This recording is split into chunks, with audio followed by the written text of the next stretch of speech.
একদিনের জন্য গিয়েছিলাম পদ্মার পাড়ে। ওখানে গিয়ে কি কি করলাম, কোথায় থাকলাম, সবকিছু নিয়ে থাকছে আজকের ব্লগটি। হ্যালো, আসসালামু আলাইকুম। আমি নুসরাত সাথী, স্বাগতম জানাচ্ছি আমার নতুন আরো একটি ব্লগে। সকাল সকাল রেডি হয়ে বের হয়ে গেলাম। ওইটা ছিল সেপ্টেম্বর মাসে, তখন গরম ছিল। আমাদের সাথে আজেনার আব্বুর ফ্রেন্ড, ভাবি আর বাচ্চারাও যাবে, তো তাদের বাসায় চলে আসলাম। আসার পরে ভাবি সুন্দর করে 1 কাপ কফি বানিয়ে দিল। এরপরে আমরা সবাই মিলে রওনা হয়ে গেলাম। ওই দিনের ওয়েদারটা এত বেশি সুন্দর ছিল, আমরা ওয়েদারটা এনজয় করতে করতে আর গান শুনতে শুনতে আমাদের গন্তব্যে যাচ্ছিলাম। এরপরে আমরা চলে আসি জাজিরা ক্যান্টনমেন্ট, যেটা পদ্মার পাড়েই অবস্থিত।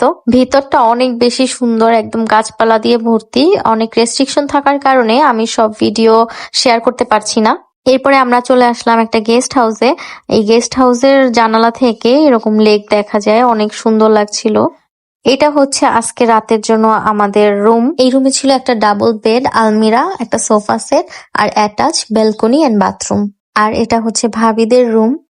আমরা যাওয়ার পরপরই ভাইয়াদের জন্য এই ফ্রুটস ডালাটা পাঠানো হয়।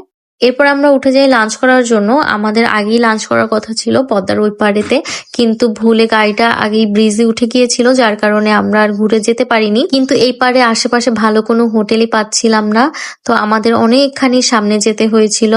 আমরা প্রায় ভাঙার কাছাকাছি চলে গিয়েছিলাম লাঞ্চ করার জন্য। তখন প্রায় 2:30-3টা বেজে গিয়েছিল। সবাই অনেক বেশি ক্ষুধা পেয়েছিল, বিশেষ করে বাচ্চাদের। পরে আমরা এই হোটেলটা পেয়ে এখানেই ঢুকে গেলাম। এখানে ছিল ছোট মাছ কয়েক রকমের, তারপর মুরগি, হাঁস, আরো অনেক কিছু। আমরা নিয়েছিলাম কয়েক রকমের ভর্তা, মুরগির ঝাল ফ্রাই, ছোট মাছ ভুনা, 2 রকমের ছোট মাছ ছিল, আরো ছিল ছোট ছোট চিংড়ি ভুনা করা। এটা অনেক বেশি মজাদার ছিল। আর বাচ্চাদের জন্য নিয়েছিলাম আস্ত কোয়েল ভুনা। লাঞ্চ শেষ করে আবার আমরা ক্যান্টনমেন্টের দিকে যাচ্ছি। এরপরে আমরা রুমে যেয়ে রেডি হয়ে আবার সূর্যাস্তর আগে বের হয়ে গেলাম, কারণ এই ক্যান্টনমেন্টের পিছনে খুব সুন্দর একটা কাশফুল বাগান রয়েছে। আগে অনেক কাশফুল বাগানে যাওয়া হতো, কিন্তু ইদানিং একদমই যাওয়া হয় না। কিন্তু এত সুন্দর কাশফুল আমি কোথাও দেখি নাই। আর তাছাড়া সূর্যের আলোটা যে পড়ছে, এটা আরো বেশি সুন্দর লাগছে। শুধু মনে হচ্ছিল মুগ্ধ হয়ে তাকিয়ে রই। যতটা সুন্দর লাগছিল তার অর্ধেকটাও হয়তো ক্যামেরায় আমি ক্যাপচার করতে পারিনি। আল্লাহর সৃষ্টি কত সুন্দর, মাশাআল্লাহ। এত সুন্দর সিনারি, সেখানে শাড়ি না পরলে কি হয়। আমি সুন্দর একটা শাড়ি পরে ওখানে চলে গেলাম ছবি তোলার জন্য। ছবি তোলা শেষ হলে এরপরে আমরা চলে আসি নদীর পাড়ে। এখানে আমাদের জন্য একটা ট্রলার ওয়েট করছিল। বোটে ওঠার আগেই আমরা পাশে একটা দোকান থেকে কফি আর স্ন্যাক্স নিয়ে নিয়েছি। আমরা সবাই মিলে এই বোটটায় উঠে গেলাম। প্রথম প্রথম একটু ভয় লাগছিল, কিন্তু যখনই বোটটা ছাড়লো নদীর মিষ্টি বাতাসে একদম প্রাণটা জুড়িয়ে গেল। একদিকে সূর্যাস্ত, তার সামনে নদী, আর হাতে 1 কাপ গরম গরম কফি। আহ, আর কি লাগে জীবনে। জীবনটা কত সুন্দর, আলহামদুলিল্লাহ। এই শাড়িটা পরে আমাকে কেমন লাগছে কমেন্ট করে জানাবেন। আমরা প্রায় 45 মিনিটের মতন ছিলাম বোটে।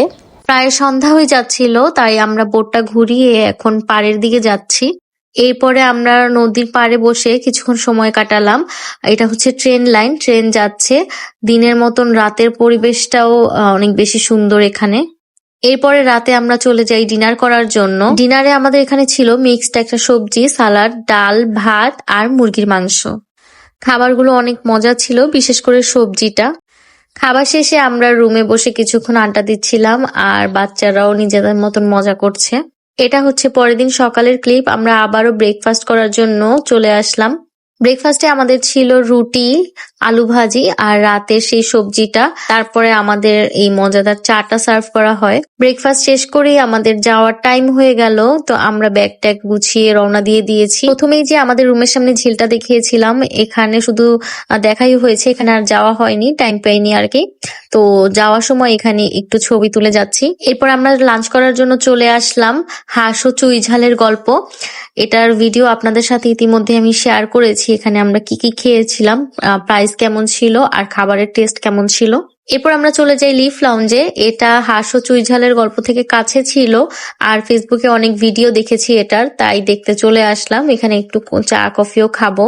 আমরা এখানে আইসক্রিম, ফালুদা আর 2 রকমের ড্রিঙ্কস অর্ডার করেছিলাম, আর তার সাথে একটা শ্রিম্প ককটেলও অর্ডার করেছিলাম। এটার টেস্ট খুব একটা ভালো লাগেনি, প্রাইস অনেক বেশি হাই ছিল। তো এই ছিল আজকের ব্লগটি। আশা করি আপনাদের ভালো লেগেছে। ভালো লাগলে একটি লাইক, কমেন্টস এবং শেয়ার দিয়ে আমার পাশেই থাকবেন। দেখা হবে নেক্সট কোন ভিডিওতে। টিল দেন সবাই সুস্থ থাকুন, ভালো থাকুন। আল্লাহ হাফেজ।